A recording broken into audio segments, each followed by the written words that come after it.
Hello everyone. So today we are going to check out another brand new image edit model from the FireRed team called the FireRed Image Edit 1.0. Now, the model is interestingly from the RedNote app. It's another Chinese social network that's been pretty similar social contents like TikTok, where you can upload images or short video clips. And yes, this is also the place previously about TikTok refugees movement was. Anyway, they've created image edit models that are very similar to Qwen Image Edit. In fact, even the parameter size and the file size are almost identical. Just 3 days ago, they announced this open source model, which is now available on Hugging Face. It's also available on ModelScope. So, either one of those model hosting websites for open source models has it available for download. And as you can see, both platforms announced and published this model just 3 days ago. What's really cool is that the ComfyUI repo has already repackaged the model weights and the diffusion models specifically. They've integrated it right into the Qwen Image Edit ComfyUI repo because this new model uses the exact same text encoder and VAE as the Qwen Image Edit model, so you can download that directly from there as well. You'll see the FireRed Image Edit 1 BF16 file. The size looks very familiar, just like what we saw with the Qwen Image Edit 2059 models, and also the 2511 model. The performance is really similar to Qwen Image Edit 2. Now, if you aren't able to load the BF16 version, by the way, since this is a 40 GB file, you'd need about that much VRAM to run it at runtime.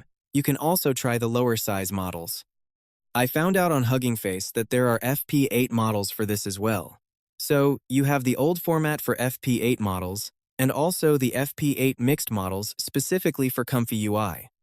Either one of those should be able to run this AI model just fine. I'll link the repo in the video description below, so don't worry about finding it. Let's check out how we can actually run this. I'm going to use the official ComfyUI repo files as our example demo because that's what the official ComfyUI team published. I like to follow what they have in the official repo. That's mostly how I practice. My usual workflow goes something like this. In here, I have the Qwen Image Edit subgroup. This has been demonstrated with other Qwen Image Edit models and previous Qwen Image Edit workflows as well. It's a really similar way of loading things. In fact, I'd say it's almost exactly the same way of loading the Qwen Image Edit subgroup right here.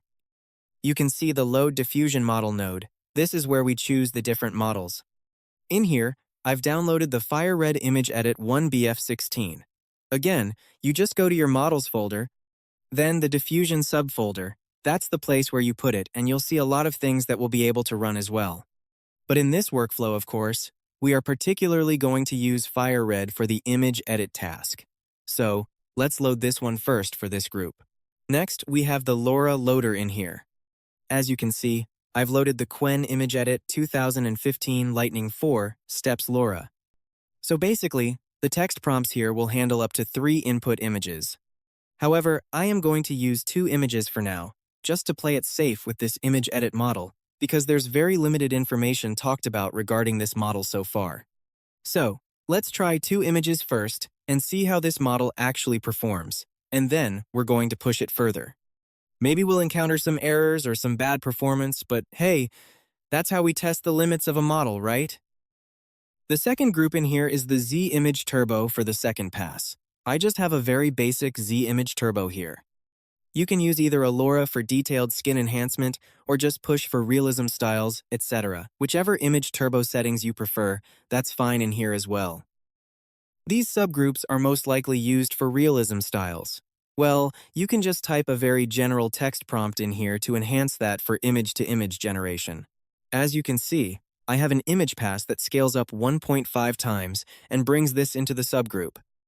The subgroup itself hasn't changed, nor does it have anything special going on in here. It's just for sampling steps and the text prompts located in this section. So, we are going to check out different cases of how we can play around with using 2 images as combinations in here and see what we get. So here, one example is using 2 images. A very typical way to do this is trying on different outfits for a character, where I'm using the first image here, which has a little bit of a difficult level for the character pose. This time, I am using this image to reference the character outfit in here, using this as image 2. Therefore, I generate this image that retains the character from image 1, But we have the outfit from image 2. Some parts of image editing like this, you can see, are showing a little better on my screen than previous image edits, especially in terms of the skin and also the aesthetic. The character pose looks good, and the hands look great too. For the character pose and body anatomy, we're also doing pretty close to what I had in the input image. The character skin doesn't get too many artifacts like the last versions of Qwen Image Edit that were released.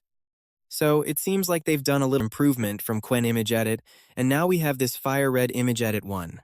For the connections in the sampling part, it is the same as Qwen Image Edit. When we pass the model's data into here, we have the model sampling aqua flow for the sampling beginning pass, which goes to the K-sampler. And for the load text clip loader, we have the Qwen 2.5 VL, the same as what we used to run with Qwen Image Edit. The VAE models, we are using the Qwen Image VAE as well. In here, we're pretty much using the same settings from Qwen Image Edit, except we don't need to have some nodes in the condition. When you see here the edit model reference method, we don't need that in this workflow. The text prompts here are passing from the outside of the subgraph, where I have put in this text box. So, this is a text prompt for photorealism. Change image 1 female character wearing the clothing from image 2, and then you start describing the items that are put on the character, and then remain the character's same positions and backgrounds from image 1. So, we give it more pinpoint instructions on what kind of positions we want and the backgrounds that we want from the image. So therefore, let's put that side by side. You will see that it looks pretty nice this time. A little improvement compared with Qwen Image Edit. At least we don't see too many artifacts on the skin. And of course, since this is a K-pop style Korean character, we won't see the skin looking too rough or having some red marks that you might see with other kinds of people. So here's another example. From the first image, I have this pose of the character with a bike, holding a cigarette in their hand. And as you can see, all the details are here. A black jacket with a tank top and short pants, where the shoes are black. Now, we are going to switch with this character that is in front of a Ferrari who has a different outfit. We have switched that over with this character, using the same pose as image 1 and the background from image 1 as well. But then again, with these AI models, after we do the image edit, you can see that it started getting kind of artifacts from the first sampling, especially on the leg in here. It kind of looks like a doll legs. Like, you know what I mean? There's no mark, no muscle shape, and it just feels like a Barbie doll. So, what we are going to need to do about that is try using one Z Image Turbo to see how that looks. For the first Z Image Turbo, I have turned this LoRA strength a little higher than 1, which means I am going to set this to 1.2 or above. The goal is to break down all the skin artifacts, or that over-the-top plastic style of the character. Then, what I am planning to do, because this is so flexible in ComfyUI, is highlight this group, copy it, and paste it in here, where you now have a third group. The very easy way is to connect the output from this subgraph, go to the end entry point or the receiver, and also put the output image in here. Repeat this process until you have enough iterations or are getting something better that you want after the image editing. So, I will be having this first Z Image Turbo. In some ways, you will see, oh, so pixelated, right? Very blurry and things. But this is normal because I have boosted the LoRA models that I loaded with a very high strength. That LoRA model for ultra realism is trying to break down all the plastic texture of the image. Whereas, after I break all this down, I am able to use another sampling pass to regenerate this in a better way. Okay, so we got the third image. We can even go a little further and bring it back to this state, where we are now seeing not too much pixelation from what we had in Sampler Pass 2. Instead, we got some nice, normal texture, especially on the legs here. We start seeing the muscle shape of the legs right now, and some shadows are created as well. Well, it's not too perfect on this one, but at least we get the idea of how or what we are doing right now, rather than having only the first image like this, where you absolutely get those results from the image edit models. A lot of people have asked before, what do we do with the high artifact, plastic texture styles of images getting from image editing models? Especially in local image edit AI models that have a lot of issues like this, particularly with Qwen Image Edit and also the FireRed Team Image Edit model as well. But overall, I feel that the FireRed Team image models tend to have better prompt adherence for image editing. I'm not sure if that's the best way to describe it, but just by my experience of using it right now, and trying it out over these few days. Handling multiple prompt instructions within one image generation seems to work better with this one than with Qwen Image Edit. And you can use SeedVR2 just as an example for upscaling. This way, I will be using a comparison like this. For example, this part that I think needs to be improved with multiple sampling steps and upscaling, the motorcycle, where you see the parts on the front here, we are able to upscale it. And also, especially the character's legs in here you see, there's more texture and the boot in here is able to have a little more refinement. After upscaling, we get some detail back. So that's one way of loading this with this workflow. In total, we have 2 additional paths using Z-Image Turbo, and then 1 path using SeedVR2 for upscaling. Another additional thing that I want to mention is the multi-angle node here. This is really useful, especially for Qwen Image Edit, which we used before. So one of the things I found out that FireRed Image Edit couldn't do well was multi-angle camera shots. We love to play around with the multi-angle and the multi-angle LoRA. Those models, by default, the Qwen Image Edit 2059 and 2511 versions, have built-in multi-angle features, but then we also had additional LoRA models to enhance the quality of that multi-angle effect. Therefore, a lot of times when we were talking about using Qwen Image Edit, we loved this multi-angle LoRA where we could have multiple angles of the character, height, and distance of the camera shot. Now, I like to play around with the new node of the camera control by VNCCS. These are custom nodes I talked about last time. I tried to use them, but it wasn't so much about the control custom nodes themselves. It was that the models, when I loaded the FireRed Image Edit one with the Qwen Image Edit multi-angle camera LoRA, were not able to run with the multi-angle LoRA effect like how Qwen Image Edit could. First of all, let's try this one out and see how it looks. All the settings are the same, and you will see that what happened in here is actually really strange. So, as you can see, all 4 generated results are the same as the input image that I have in here, and then the output of it is all in the same positions.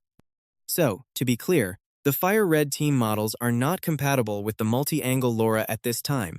However, the Lightning LoRA is compatible for 4 sampling steps. So, for the prompt adherence of this model, it's actually doing a little better, I would say, compared with Qwen Image Edit. But there's just no built-in multi-angle LoRA or multi-angle features for this AI model yet. I think, as time goes by, someone in the open source community will release something for this. As I mentioned, the text prompts here, with multiple instructions in one text prompt, are able to be handled well, just like the input that I showed before. It can run with, multiple changes in one image edit sampling and generation. So, compared with Qwen Image Edit, usually in Qwen Image Edit, you usually do micro-editing with it. That means it won't be able to do something like adding multiple items in and then having specific positions for background image editing instructions. You will most likely have like 1 or 2 instructions going for Qwen Image Edit, and that's it. If you add too much, it won't be able to follow your prompt. So, the prompt adherence in FireRed Image Edit 1 is actually doing a little something better than Qwen Image Edit. But for multi-angles camera, let's see if this AI model are able to have some with LoRA, by the open source community have add-on features for it. Anyway, talk to you soon. See ya.